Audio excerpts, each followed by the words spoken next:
یہ بات ہے قرآن کی، یہ بات ہے اس انسان کی جس نے رسول اللہ کا دل توڑ کر رکھ دیا۔ اب کوئی نہیں اس کا نام لینے والا۔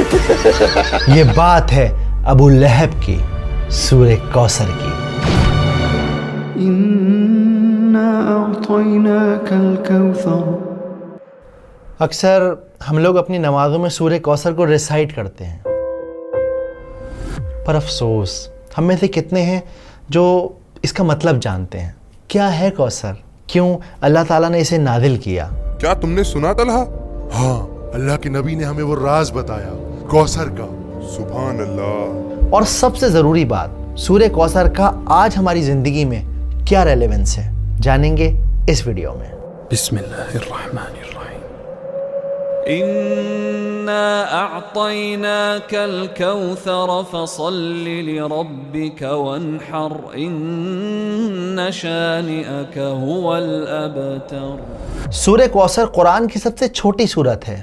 قرآن کی بہت ساری خوبصورت باتوں میں سے خوبصورت بات یہ ہے کہ ہر آیت کے پیچھے، ہر سورت کے نازل ہونے کے پیچھے ایک کہانی ہے، ایک سچی کہانی، اور ایسا ہی ایک دل دہلا دینے والا، دل کو چیر کر رکھ دینے والا واقعہ ہے سورہ کوثر کے نازل ہونے کے پیچھے۔ پہلے اسے سمجھتے ہیں۔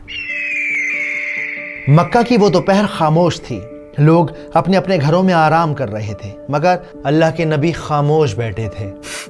اندر سے دبی دبی سسکیوں کی آوازیں مٹی کی دیواروں سے ٹکرا کر واپس آ رہی تھیں۔ ان کے بیٹے عبداللہ اللہ کو پیارے ہو گئے تھے۔ وہ ننھا سا جسم جو کل تک ان کے سینے سے لگ کر سانس لیتا تھا، اب مٹی کی گود میں تھا، مگر برابر والی دیوار سے ٹیک لگائے ایک آدمی کھڑا تھا۔ مجھے بھی بتاؤ ابو لہب، کیا معاملہ ہے؟ صبر رکھو عقبہ، صبر۔ یہ آدمی اور کوئی نہیں بلکہ رسول اللہ کا چچا تھا۔ اندر سے آتی ہر سسکی اس کے چہرے کی مسکان بن رہی تھی۔ اور پھر وہ خوشی سے چلایا، بطیرہ محمد، بطیرہ محمد۔ ختم ہو گیا محمد کا بیٹا، ٹوٹ گیا محمد کی نسل کا سلسلہ۔ اس کی آواز نے نبی کا دل چیر کر رکھ دیا۔ غلاموں کو اس نے کھجوریں بانٹیں، اپنے دوستوں کے ساتھ قہقہے لگائے اور سب سے کہتا رہا، تم نے سنا میری جان، میرے بھتیجے کی جڑ کٹ گئی، اب کوئی نہیں اس کا نام لینے والا۔ اس کی ہنسی، اس کے الفاظ ہوا میں سانپ بن کر تیر رہے تھے، مگر اللہ نے اپنے نبی کو اکیلا نہیں چھوڑا، انہیں ایک تحفہ دیا۔ یہ تحفہ تھا سورہ کوثر۔ اس سورت میں اللہ نے اپنے نبی سے کہا کہ اے نبی، آپ فکر نہ کریں، ہم نے آپ کو کوثر عطا کی ہے، تو بس آپ عبادت کیجیے اپنے رب کی، اور وہ جو آپ کو بار بار بطیرہ محمد بطیرہ محمد کہتا ہے کہ محمد کی جڑ کٹ گئی، نسل کٹ گئی، اصل میں ان کی نسل ختم ہو جائے گی۔ اللہ کے نبی کے چہرے پر مسکان آ گئی۔ دن ڈھل گیا۔ ابو جہل بے وقوفوں کی طرح ہنستا رہا۔ اسے کیا خبر کہ اللہ نے اسے جیتے جی برباد کر دیا۔ نسل کٹ گئی۔ تو میرا خیال ہے کہ ابھی اس لمحے اب اس بات کو اپنے دل میں اتار لیجئے کہ سورہ کوثر کو آپ اس لیے ریسائٹ مت کیجئے کہ وہ چھوٹی سورت ہے، بلکہ آپ اس لیے ریسائٹ کیجئے کہ اللہ تعالیٰ نے وہ ایک تحفے کے طور پہ ہمارے نبی صلی اللہ علیہ وآلہ وسلم کو دی ہے، تاکہ انہیں یہ احساس دلایا جا سکے کہ ان کا اسٹیٹس اتنا ہائی ہے، ان کا مقام اتنا اونچا ہے کہ اللہ سبحانہ و تعالیٰ خود انہیں تسلی دے رہے ہیں، ان کو کنسول کر رہے ہیں۔ ابو اروا، سنا تم نے؟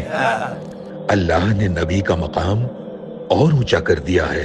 تو پہلی آیت ہے انا آتینا کل کوثر۔ تو جب قرآن میں انا کا لفظ آتا ہے تو اس کا مطلب ہوتا ہے کہ کسی بات پہ زور دیا جا رہا ہے۔ تو اس پہلی آیت کا مطلب ہے کہ بے شک ہم نے آپ کو کوثر گفٹ کی ہے، عطا کی ہے۔ اب کوثر کیا ہے؟ ایک حدیث میں آتا ہے کہ کبھی نہ ختم ہونے والا، موتی کے کناروں کے درمیان جنت میں بہنے والا جھرنا ہے کوثر۔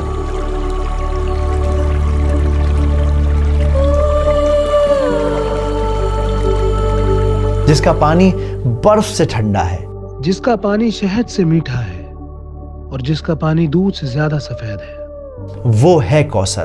اب یہاں پر آتینا کا جو لفظ ہے اس کا مطلب ہوتا ہے تحفہ دینا، گفٹ دینا۔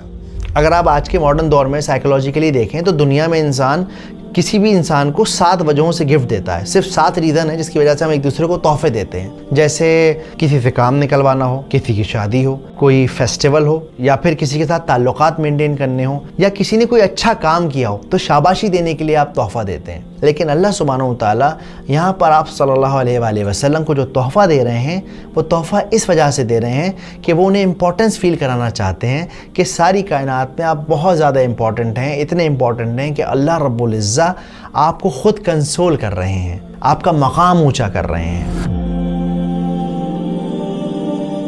कौसर जन्नत का झरना तो है, इसके अलावा और क्या तोहफ़े दिए हैं अल्लाह ने। अल्लाह सुब्हानहू व तआला ने हमारे नबी को कुरान दिया है जो हमेशा रहने वाला है और आज भी हमारे साथ और हमेशा रहेगा।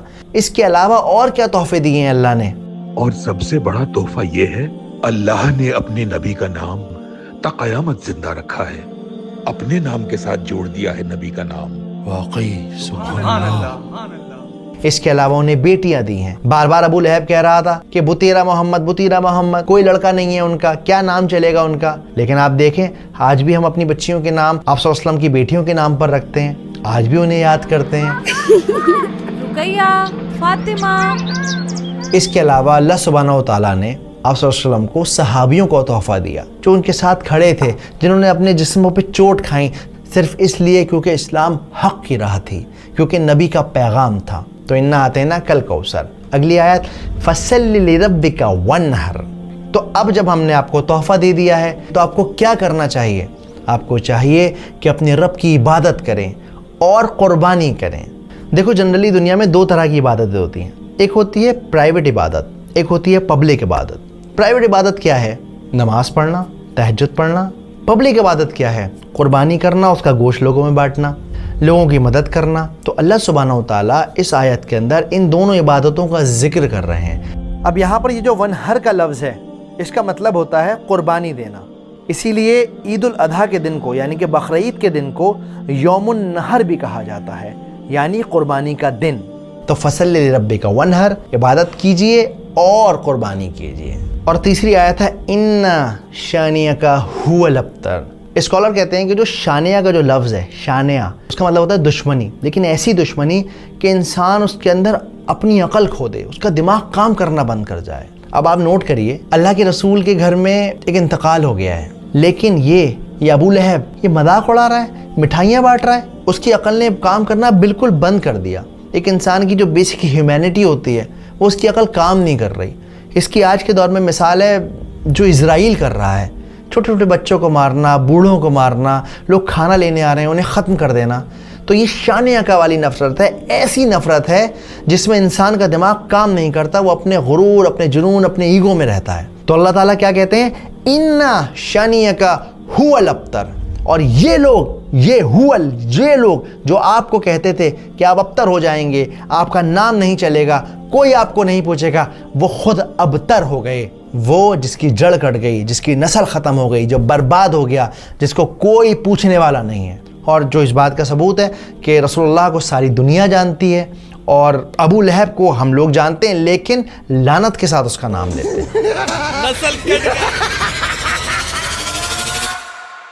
लेकिन आज इस सूरत का हमारी ज़िंदगी में क्या रेलेवेंस है? कैसे हम इस सूरत को अपनी ज़िंदगी में उतार सकते हैं? देखिए, आज भी अक्सर ऐसा होता है कि हम परेशान होते हैं ना तो लोग ताना मारते हैं, 4 लोगों में बैठकर मजाक बनाते हैं।